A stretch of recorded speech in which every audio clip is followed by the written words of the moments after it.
Good morning, guys, and welcome back to our final week of video lectures. Let's go ahead and get right into it. So, this week we're going to be talking about our four most recent presidents and some of their policies here on the domestic front and on the foreign front as well. So, to begin, we're going to talk about President Bill Clinton. So, as Democrats approached the 1992 presidential election, they had to confront some unpleasant realities. The New Deal coalition was broken. The Reagan Revolution had moved the nation to the right. And George H.W. Bush, running for a second term, began his campaign with very high approval ratings. To overcome these obstacles, the party needed an appealing candidate with a fresh message. They would find a candidate who provided both of those in Arkansas Governor Bill Clinton. So moving on, Clinton's vision.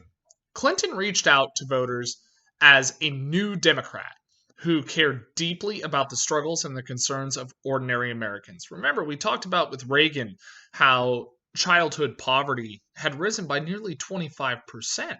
A lot of people at the lowest end of society were struggling. President Clinton understood this and aimed to fix the problem. This is what he said. Or how he described his new government. We would have a government that is leaner, not meaner. A government that expands opportunity, not bureaucracy. A government that understands the jobs must come from growth in a vibrant and vital system of free enterprise. We offer opportunity. We demand responsibility. We will build an American community again. The choice we offer is not conservative or liberal. In many ways, it's not even Republican or Democratic. It is different, it is new, and it will work. Very strong words in an inaugural speech. So, how did Clinton beat Bush? Well, in many ways, a third-party candidate named Ross Perot was influential in the election of Bill Clinton. Okay, Ross Perot was a wealthy billionaire who had thrown his hat into the ring. Fortunately for Clinton, Perot appealed very much to more conservative voters. So he's going to start peeling away votes from current president and incumbent George H.W. Bush at a much higher rate than he was peeling votes away from, say, Bill Clinton. So the election of 1992, many of Perot's supporters opposed the two established candidates and mounted a successful grassroots effort to put him on the ballot in all 50 states. On Election Day, Clinton won 32 of 50 states, but owing to Perot's strong showing at the polls, Clinton received only 43% of the popular vote. This was the lowest percentage for a winning presidential candidate since 1912. So really, Perot split the voting base quite significantly.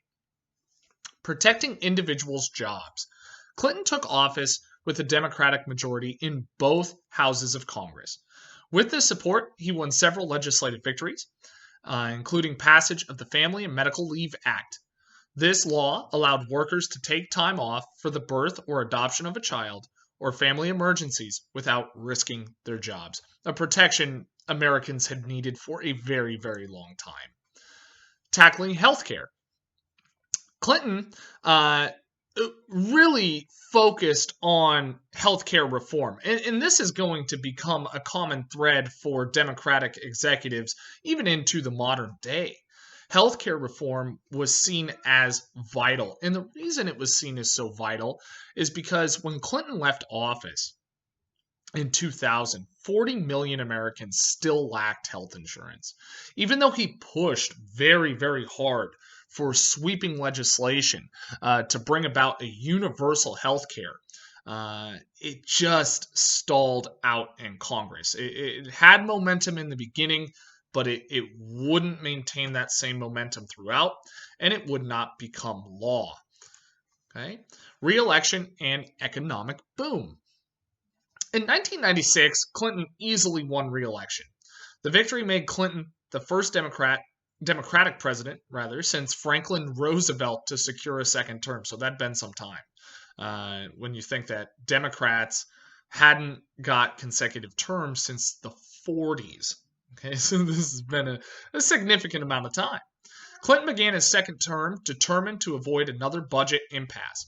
Over the next year, Republicans and Democrats worked together to craft a tax cut bill and the Balanced Budget Act of 1997. Okay, moving on to the next slide. A surplus, not something we've talked about very much this year, but in 1998, the federal budget ran its first surplus in nearly 30 years.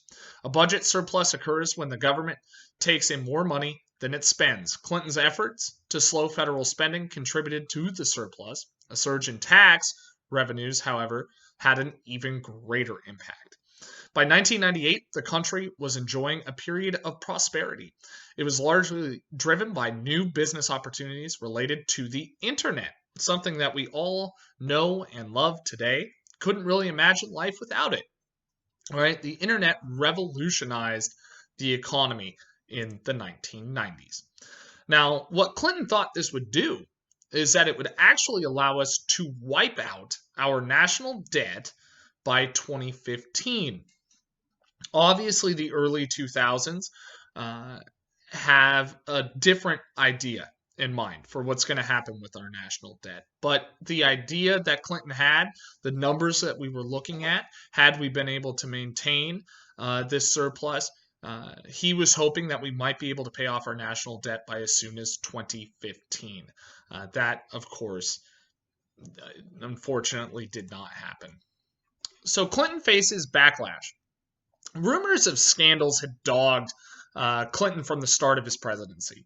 The primary charge was that he had illegally profited from an investment in Arkansas on an estate development that was known as Whitewater. Accusations also surfaced while he was governor of Arkansas of affairs. In May of 1994, a former Arkansas state employee filed a lawsuit accusing Clinton of sexual harassment. So perjury and impeachment. An independent panel appointed lawyer Kenneth Starr to investigate the Whitewater claims. In January 1998, Starr also obtained evidence that Clinton had engaged in an affair with a White House intern, Monica Lewinsky, which contradicted Clinton's sworn testimony in the Arkansas sexual harassment case. In September, Starr submitted to Congress a report that accused the president of committing perjury or lying under oath. The report recommended that President Clinton be impeached.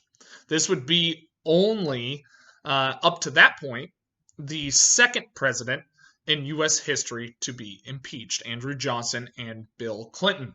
We are going to talk about a third by the end of the week. On December 19th, 1998, the House voted along party lines to impeach President Clinton on 2 counts. One, that he had committed perjury, and 2, that he had obstructed justice by lying under oath. The senators at that time would vote along party lines. He would not be removed from office. So still popular despite impeachment. After the trial, Clinton asserted, "I want to say again to the American people how profoundly sorry I am for what I said and did to trigger these events and this great burden they have imposed on Congress and the American people."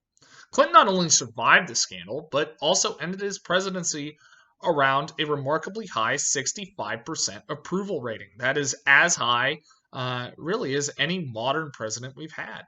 This was the best end of career showing of any president since the end of World War II. Okay, so that brings our lesson on Bill Clinton to an end. As always, guys, I hope you're well. I miss you, and let's finish up this last week strong.